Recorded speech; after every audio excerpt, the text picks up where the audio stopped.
నమస్తరా అందరికి. ఇప్పుడు నేను ఇచ్చే మెసేజ్ మగపిల్లలు అందరు సేవ్ చేసుకొని పొద్దున్న లేవగానే ఈ మెసేజ్ వినండిరా. అప్పు చాలా మంది బిజినెస్ చేసుకుంటా అప్పులు తెచ్చి బిజినెస్ పెంచుతున్నాం, మాకు మస్తు లాభాలు వస్తున్నాయి అని మురిసిపోతూ ఉంటారు.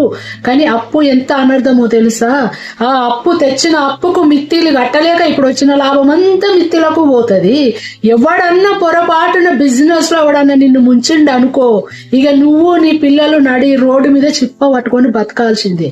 ఎందుకు అంత రిస్క్ అవసరమా? నీకు ఎంత శక్తి ఉందో అంతే ముందుకు సాగు. నీకు ఒకవేళ బిజినెస్ లో నీకు లాభం వచ్చిందంటే ఆ లాభాన్ని పెట్టుబడిగా పెట్టు.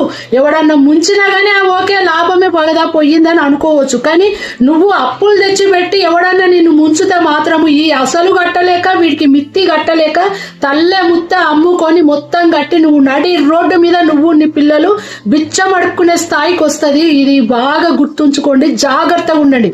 అప్పు అనర్థానికి మూలము. అప్పు చేసినోడు ఎవడు బాగుపడలే. నేను చూసినంత వరకు నేను ఎంతో మందిని చూసిన ఇట్లా లాస్ అయి నడి రోడ్డు మీదకి వచ్చారు తెలుసా.